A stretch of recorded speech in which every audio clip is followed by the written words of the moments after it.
Good evening, everybody. Matrix here, and here's my watch list for March 15th.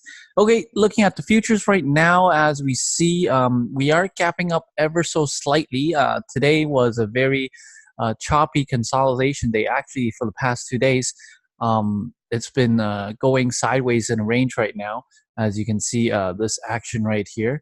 Um, what I want to see tomorrow is the market is definitely looking kind of bullish in my opinion, but it really have to prove itself. Okay, this here, the 281.50s area has a lot to prove. If it can get above here, the 281.50s, and hold, then I do like it to be a bullish stance, and you can definitely, or I would definitely long it from here, risking the 281s, right?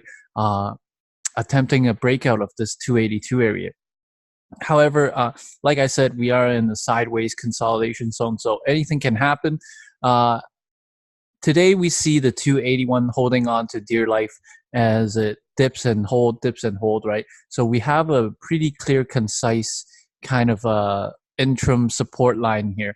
So as long as this support holds up, we'll have to see. For me to be bearish, I want to see a major snap, right? And once it snaps, eventually it's going to lead down to 280s, and I don't even think 280 is going to hold though. So let's bring in the SPY chart real quick and further explain my thinking on this. Okay, so this is SPY today, right, on the 15-minute chart. As you can see, I draw a horizontal line here across the 281. This is where it kind of consolidated today, right?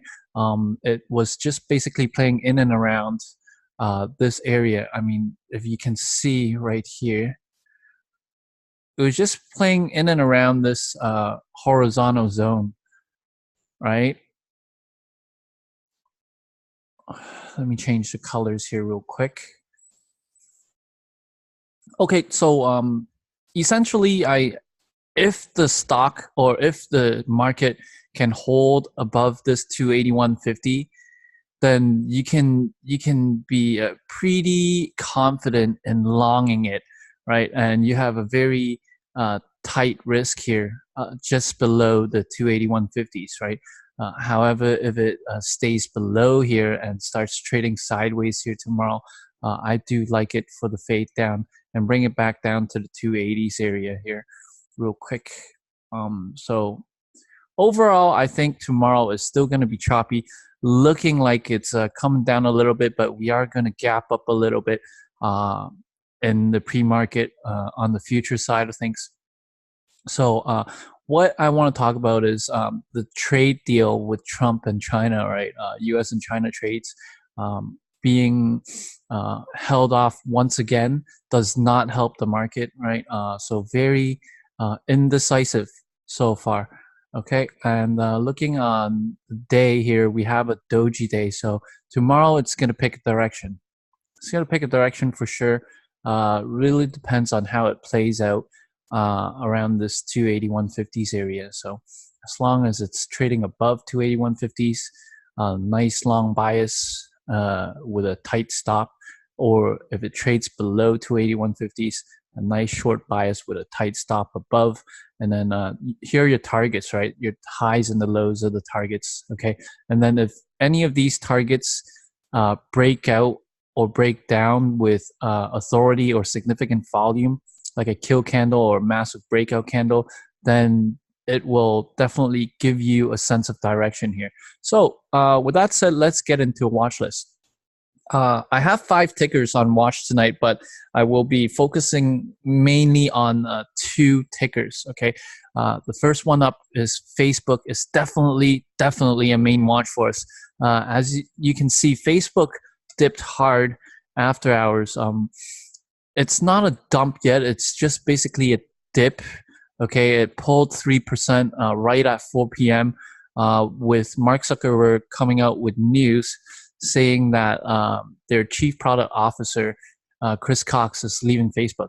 Along with this guy, though, it's not just Chris Cox leaving. It's also another guy. His name is Chris too. Chris Daniels has also decided to leave the company. And you can read this news on your own, but with two pretty major employees leaving the company, this piece of news has caused the stock to come down a little bit after hours. And what I'm looking at, right? I was today I was looking at this news just now, and I'm thinking about empathy side, right? Whoever bought today at the 169 does not know what hit them. Okay, they are in panic mode right now, and they're pretty sour. What I want to see, there are a few possibilities for Facebook tomorrow. I mean, we have key resistance here now at 169, where this massive candle, it's a kill candle with massive volume, right? Snap right through 169, tested and fail. So we have a very key resistance area here. I might give it a little bit higher, maybe up to 170. Right. On the daily chart side, 170 has always been a very tough mark for it to get over for the prior few days. More 169.5, right? Has always had trouble. It's just trading in and around this 169, 169.5 area. So what I want to see is a cover pop around this 169, 169.5 area, and then short it back down. And then eventually test the lows again at 166.5. Also, I want to mention on the daily chart, this 165 area here and the 200 SMA. This is the line in the sand, in my opinion, for the longs, right? Because Facebook is such a well-known name and such a big company, and because how for the year of 2019 it's been performing so well, I do think there are a lot of long-term investors who sees this as a buying opportunity as well, right? A lot of people have bought around this breakout area at the 165. It came back on a dip and they bought again, right? So as the stock come down tomorrow, draw this trend line down. I mean, if this trend line down, it's going to come down to test the support. And from here, if 165 snaps through hard, then you know it's coming down to 160. All right. So this is the main target for me. If I'm short, if I'm looking for an all-day hold type of trade, I want to see a pop into the 169 and short it, and look for a rejection signal. And we'll see if these support areas can hold up or snap, right? If pre-market it already starts dipping, this might be an overreaction. So always keep in mind that there are people who wants to quote unquote get in cheap and buy more, but I think it's a little bit too early for them to buy, in my opinion. I think the buyers would want to see the dust settle a little bit. So around the afternoon area, around the noon to 1:30 area, once the stock has come down to its lowest form, and if it starts forming like a bottom base, then would be a good time to long, in my opinion. So definitely on the main watch for me. I'm kind of like seeing the price action here. Let me see if I can draw this out real quick. I'm thinking like a pop and then drop, right? And then eventually like that. And then from here, whether it goes up or whether it goes down, I definitely don't know. But my main play is this, and looking for a short to short it back down to the support area around this area, right? So that's my main plan on Facebook right now. Next up on my main watch would be Roku, actually. Now, Roku, we had that analyst coming out with a sell rating, and then we saw Roku dump hard, right? And then today, another analyst, Needham, came out to with a news piece saying that this sell was an overreaction. So we have two biases going on right now on Roku. Very indecisive. And the bullish side of things is that the analyst came out and said that this sell was a little bit of an overreaction. And I think she's kind of right. I mean, it's Needham, again, coming out with this news piece. And the Needham analyst has always been bullish on Roku. And to be quite honest, she's been bullish on Roku ever since the beginning of days around this area, right? Uh, Even around here, she's been bullish. So she's not she's pretty decent in her analysis, in my opinion, and I do like her side of the story a little bit more. So I will be looking for the long side more than I will short. However, I'm not going to phase out the possibility of this $60 snapping, right? What I want to talk about is this trend line that I want to watch. Okay, this trend line is pretty significant, as you can see on the 5-minute chart, as the stock has basically followed this trend line the past 2 days, right? This downtrend line. So if the bullish side takes over tomorrow and causes the stock to run up, I want to see this trend line break out and hold above. And essentially, after hours, we see a little bit of perhaps cover action. And if in pre-market it trades above 62, I want to see it hold above 62, then I would like to long around this 62 area and bring it back up to at least the 63.50, if not all the way up to 65 as well. So 65, we have a very key resistance level, a very nice target. Some could say it could pop up tomorrow as more like a retracement and waiting for the 9 EMA to catch up before it makes its next leg down. Nonetheless, if it reclaims 62 and holds above it, then I definitely want to get long. 62 is a key area, as you can see, as it popped up today. This morning, it got smashed down under, right? It tried again, it couldn't get back up. Right here, it tried, and it's basically very indecisive around this area. So definitely watch 62 over, under. If it stays above, it's a long. If it stays under, it's a short for me. And if it's a short, then my target would be $60. Okay, and then from here, if I pay myself, I'll probably pay myself a large chunk and see if it can snap down to the 55 area. Okay, so two biases, a long side and a short side.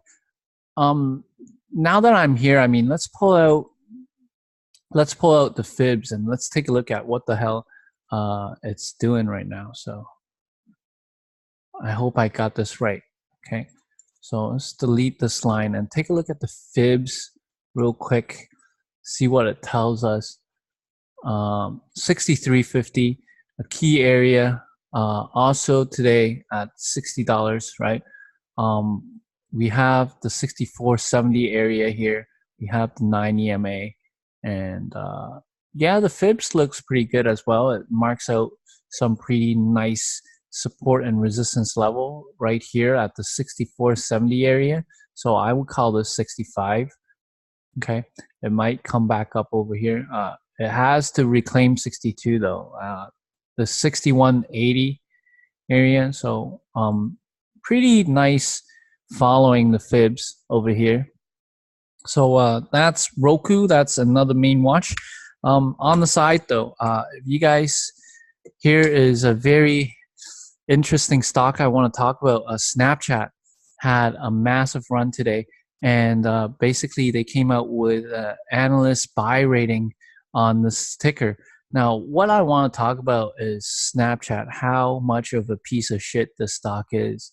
Okay, it's garbage, man. I mean, if you're looking at this price action, if you ever use the app, I personally don't like the app at all. I have the app, but I don't even use it. I have no faith in this stock whatsoever, as much as people want to come out with their buy ratings. The guy who came out with the buy rating works for a second-tier firm, in my opinion. So let's take a look at some resistance level, right? So 1170, which is right here. we have massive volume on May the 2nd last year at 1170. So that's a resistance level. I also have some resistance level in my notes. Of course, today's highs at 1140, right here. 1140, which is today's highs. That is also another key level to watch for resistance if it tests tomorrow and then fails. And then we have the $12 mark, which is a nice psychological whole number, as well as prior key support for the stock, right? If I zoom out a little bit more, as you can see, the $12 mark, the stock bounced off here for the first year of its IPO, and then eventually it failed and snapped and went downhill from there. So I don't see the stock getting higher than $12 tomorrow. After all, it had ran a lot today. And even if it does run tomorrow on the second continuation day, looking like it's going to run in the morning because it held a lot of its gains, and after hours, we still got a little bit of uptrending action over here. So I do anticipate a gap up. But at the $12 mark, I have a lot of faith in shorting it from the 12. Okay. And if it pops through, it pops through. I'll just wait and wait to the 1270 area, 1275 area, and try it again, 1275 to 13, and I'll try it again because look at this. Look at this massive base here, right? I don't think the stock can get over. I know I sound very, very biased, and it's of my personal opinion. Overall, Snapchat this year at the beginning of 2019, it had rebounded a lot, but I still think it's a piece of shit company, to be quite honest. So I'm definitely looking forward to short this. The average true range for Snapchat, though, is only like 60 cents on the day. So if you're looking for massive range, I don't expect to see massive range. Maybe you can squeeze a whole dollar out of it. As far as support goes, mark off 11 as well as 1075, which is kind of a quarter, right? And then 1050 is what I'm going to go for. All right, maybe even 1060 is what I'm going to go for as far as support goes. But yeah, that's Snapchat. It's going to be on my side watch. AVGO Broadcom came out with earnings today, and it has a very positive earnings reaction. Okay, so I want to see this. This can happen both ways. So it's gapped up huge. It's a little bit overextended, and it might want to fill the gap. Okay, so that's one thesis. Another thesis is that the stock is it's nearing its 52-week highs, right? And it's on a very bullish settlement. So marking off the 52-week highs, we have 286.60s. Let me see here. Yeah, 286.60s. Okay, and if I zoom back a little bit from year 2016, that's also very near the highs, right? So from there, we'll have to see what happens. Overall, stock right now is sitting at 283.30, and immediate support I see is, of course, the 280 area, which is a key psychological whole number, as well as on the daily chart, 280 marks off. Well, actually, 280.50 marks off as a very key support area as well. Okay, so 280, 280.50, I really like. I'm going to mark these off right there. We have a nice support zone. The stock has an average true range of $5.67. So this is a big ranger, right? I think I'm going to use every dollar to gauge my risk level here. And as far as this 280 support goes, I'm anticipating a dip out the gates for the profit takers, and then for a dip and rip. So I'll be looking at 280 as support. I'll also be looking at 278 as well. So right about there. As you can see, this candle basically after hours kind of made some interim support over here. And right now, because we are above another level, I want to mark off 281. So kind of right there, as you can see, it chopped in and out around here. It's also the high of this candle after hours, the wick, right? So we have a support zone. I want to see the support zone hold and then take it for a long. Pretty close-knit type of support areas, expecting a dip out the gates. Overall, the stock has about 88% of institutional ownership, right? This is a big name stock. So with institutions, they like to buy on bulk, and if the stock dips out the gates, they will be watching for these very round numbers, and they want to accumulate some shares for the future. So that's the long side. As far as the short side goes, I really don't want to short the stock because of the positive earnings catalyst, but we do have a nice round psychological whole number of 285, as well as the 52-week highs here as resistance. So I'm going to mark these off real quick, and I'm pretty sure it can get above this 283.40 area, as we are sitting right at it right now. So we are at 283.40. Okay, so that's AVGO. And then finally, we have MDB, which had a positive earnings catalyst yesterday after hours. So today I played the stock, and what I missed was the dip out of the gates. But last night in my sleep, before I slept, I was already planning for this long, and I kind of missed it. So instead, I played the short. Now, as I was watching the stock today, I found that the 133.50 area to be very key. So I'm going to mark that off. I shorted it. Hold on. I shorted the stock today at right here. I'll show you exactly where. Right here on this candle. This green candle, I shorted it at 106. Zoom in a little bit. This green candle. And I was risking a little bit above 133.50, and then it popped up one more candle and failed, right? My average was 132.98. Okay. Now, why is this 133.50 very key? It was the morning highs. Okay. It tried pushing through, and then it failed. And then I saw it failed in the afternoon. And then I basically saw this massive kill candle come in with volume at the 133, right? This is what initiated my short thesis here, and telling me it was the backside. So I basically watched this thing run up.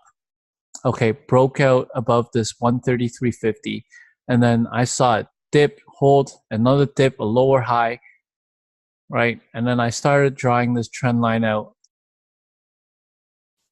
and basically I waited for this 133 snap, because I was still thinking, okay, 133 might hold it.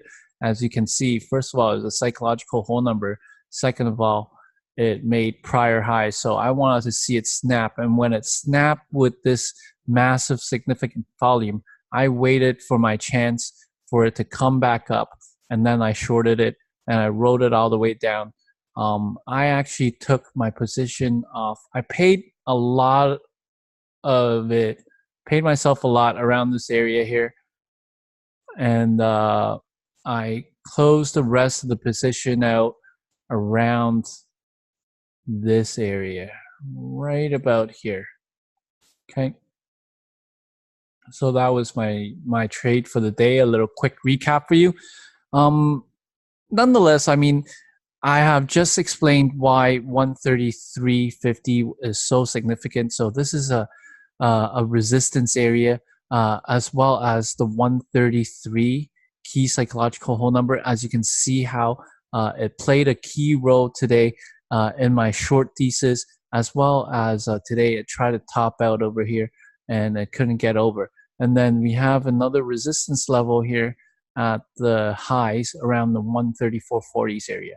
Okay, maybe even 134, but the volume wasn't really that significant around that area, so I'm just gonna let that go for now. The stock is very overextended. I do like to see a pullback day tomorrow. Perhaps it could have a little bit more oomph to it tomorrow, bring it up to the highs, and I'll be looking for a double top. I'll also be watching the 135 just in case. Gotta really confirm it, right? So I'm gonna watch for like a buyer's exhaustion candle, like a seller's candle with a long top wick with massive volume from this double top area, and then I'll short it back down. Support wise, we have analysts coming out with the 130 rating, 130 buy rating. It's also the VWAP. So if it does what I think it's gonna do tomorrow and make this double top, I think bring it back down for like $4 or $5 a share. That's a pretty decent trade in my opinion, and that's what I'll be looking for.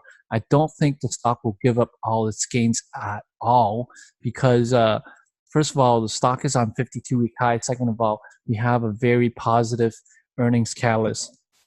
I think it's just going to chop sideways a little bit tomorrow. I'm looking for a little bit of pullback, knowing we're trying to guess the highs here around the 135 to 134 area. Okay, so that's basically my watch list this evening. I know it's a little bit long-winded tonight, but it's also highly detailed. You enjoy the watch list, make sure you hit the like button and subscribe, and I'll see you guys all bright and early tomorrow morning. Thanks for watching. Ciao.